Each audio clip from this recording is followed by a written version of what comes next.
Okay. So let me talk about this. And this is something that I picked up in the general reading.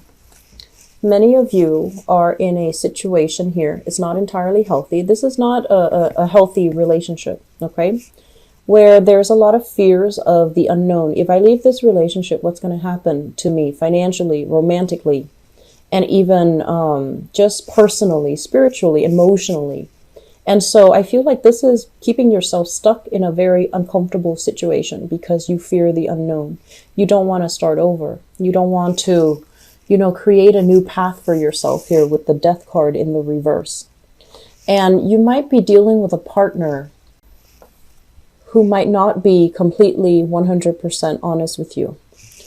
The Ace of Swords in the reverse usually indicates some type of a hidden truth, the truth not being spoken out loud, or you might deal with someone who's very, very, very evasive, okay? They're evasive when they talk. They're not giving you the whole story. They might omit things. They might lie by omission. But I feel like there's something off with their story. So when they're telling you, I'm out with the guys or I'm out with the girls, you don't really buy it.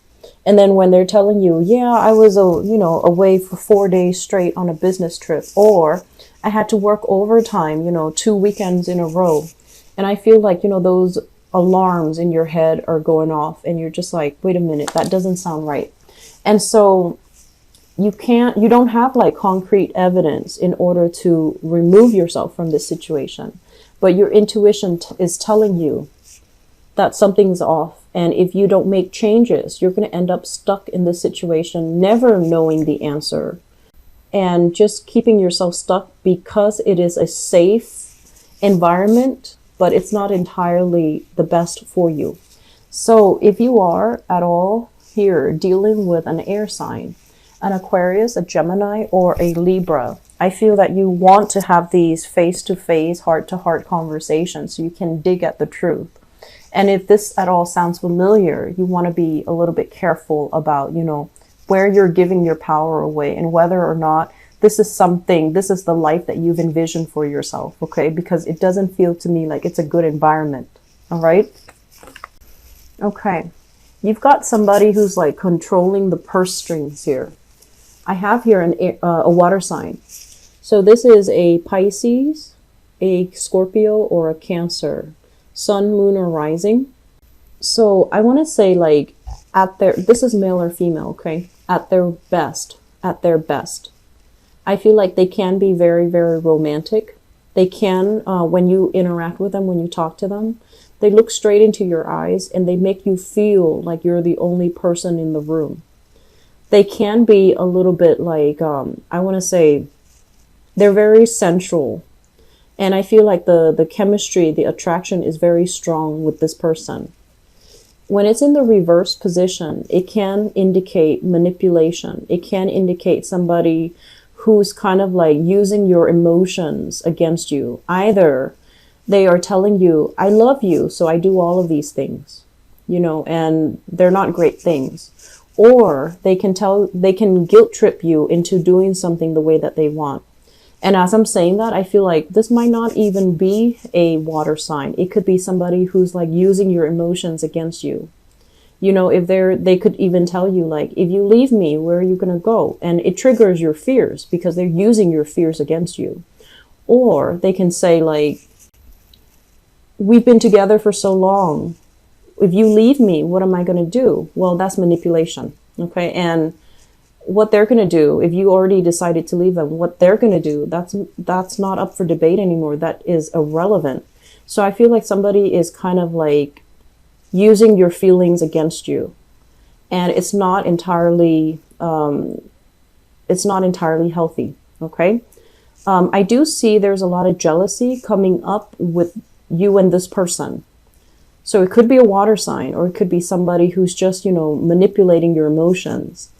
I feel like they moved out into the world and they are being met with a lot of struggles financially.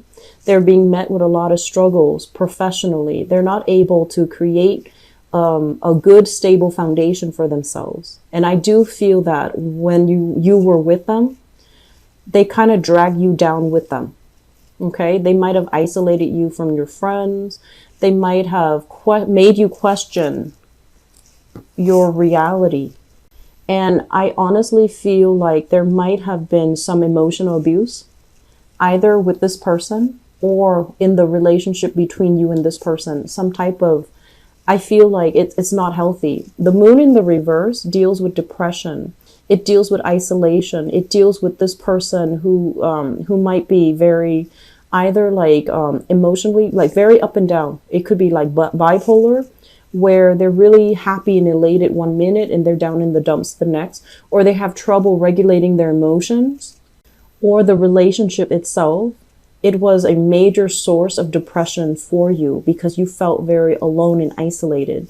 So even, when this person was at their best, where they showed you how much they love you, and they have the tendency to, they have the capabilities to be quite romantic, but together as a couple, it's almost like you didn't have a sense of direction. You were kind of fumbling in the dark, and things got really confusing. You didn't know what to believe, and you didn't know what's real. So I feel like many of you have realized this. You're moving away from this. So it's not like I feel like you're still in it. I feel like you have moved on away from it. And there's a lot of mental clarity. It's kind of clearing things up for you. And you're looking back at this relationship partner, and there might even be communication coming in from this person from your past. And it's going to trigger some things. It could trigger, if you have children together, it could trigger some disputes regarding ownership. If you're trying to make a move in your life, for example, change your geographical location, change jobs, I feel like this is a person that can come in and try to, throw a wrench in the works. No, you can't go. What am I going to do when you go? Or what are the kids going to do without me in the picture? So I feel like they're interfering in your love life in some way. They're interfering in your family life in some way. And there's still a very strong presence of this person still lingering in your environment. Okay. Okay. So let me talk about this. This just screams out to me a lot of naive energy. Not that you're naive, Sagittarius, but I feel like, a lot of the times you do see the best in people. You do see the best in situation. You also have a very optimistic outlook as well. And you're a little bit careless when it comes to letting new people in. Okay, so I just want you to, I don't want you to be like paranoid when you meet new people, but I feel like your intuition is working overtime to help you avoid these things. So you really need to start trusting your intuition a little bit more. We have here, once again, this is kind of like, this is showing up here as a water sign. This is the Page of Cups. And this is basically someone who's very sweet. They have a very sweet, harmless, happy-go-lucky type of a demeanor. They see the best in situations. They don't hold grudges against anybody. And they don't really, they don't see the worst in anybody. And I feel like this is the energy that you embody. Because by constantly trying to compensate, well, maybe they didn't mean that mean thing that they said. Maybe they were just having a bad day. That's compensating. Or maybe the other person, didn't mean that. Maybe what they really meant was this. I feel like it's a really important thing for you to just accept things at face value. Just accept it at face value until the person or the situation proves otherwise. Because I feel like you're compensating. You're just like, oh, it couldn't really be that bad. Maybe they were just having a bad day. But if they're consistently having a bad day on a regular basis, it's probably not because they're having a bad day. It's because, that's just the way that they are. And so try to see things through more of an adult lens so that you don't end up, so that other people don't end up yanking your chain, or so that you don't put your faith in the wrong person. Okay. I'm feeling as well, we have here the Nine of Pentacles. And the Nine of Pentacles, this is a card about self-confidence. I usually look at it as somebody who's very, very abundant. And they don't care if they're not in a relationship. They're happy with their independence. They're happy with their bachelorhood. They're okay with, friends and family and work. They're okay being on their own. When it shows up in the reverse position, it can also indicate to me a cycle. If you consistently find yourself like this, where you're lacking in independence and you identify yourself in terms of, your relationship partner, if you identify yourself and you link your identity together with a relationship partner, that's where we're going to end up in this type of a situation where you gravitate towards, the first person that shows you, the first person that shows you kindness, or the first person that shows you niceness. The act can be very superficial, but I feel like because you're craving this, that you jump into that relationship thinking it's the best thing ever, when in fact, the person might not be sincere. Does that make sense? So this is kind of like being happy on our own, choosing to be alone rather than being stuck in an unhealthy relationship. And I'm also sensing as well, some of you are financially dependent upon a partner. And so the partner kind of like has you wrapped around their fingers and you don't really have a way out. So I feel fixing your financial situation first is going to allow you more clarity, and it's going to allow you to find a way out. So first of all, we have here the Fool, and the Fool is making a change. It's about, embarking on a new phase in your life, and not fearing that you're going to be met with disappointment and regrets. Okay. So it's kind of like staying very, very optimistic so that you don't wallow in self-pity, so that you don't end up in this situation where you're just like, I'm going to stay because I feel bad for the other person. Okay. Each person that we encounter in life, they have their own free will.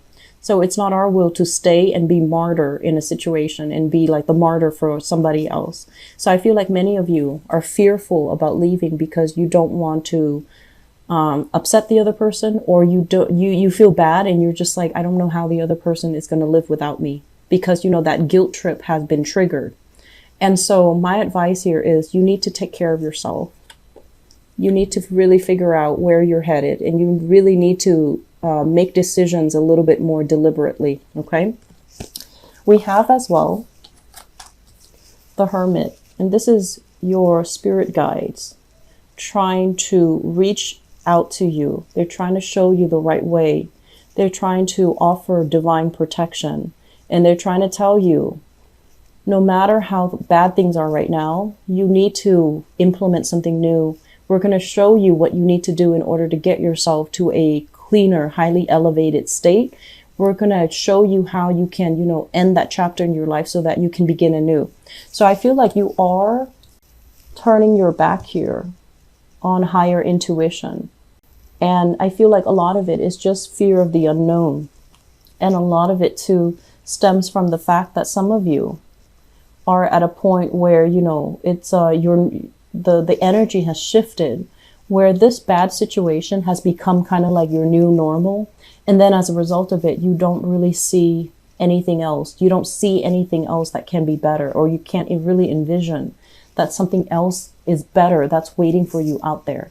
So you need to do a lot of, I want to say, clearing away old energies. Okay. And you have some very strong protection. Always, Sagittarius. You are always divinely guided because you rule that 9th house. And tapping into your intuition and listening to your higher voice, I feel like that is something that is necessary for this month. Okay. So don't end up in this state where you grieve over the past, or you're dealing with other people and their perception of disappointment.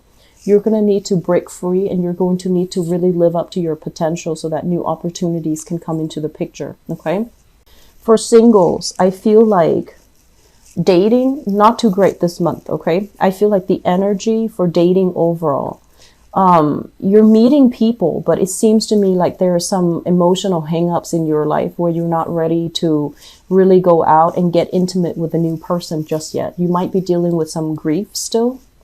Grief of a last, broken relationship, or grief of somebody that might have left the picture in the past, and you're not ready just yet. And that's fine. And I feel like you're not going out there trying to fake it. And I also feel like for those in stable relationships right now, this is not going to apply to you.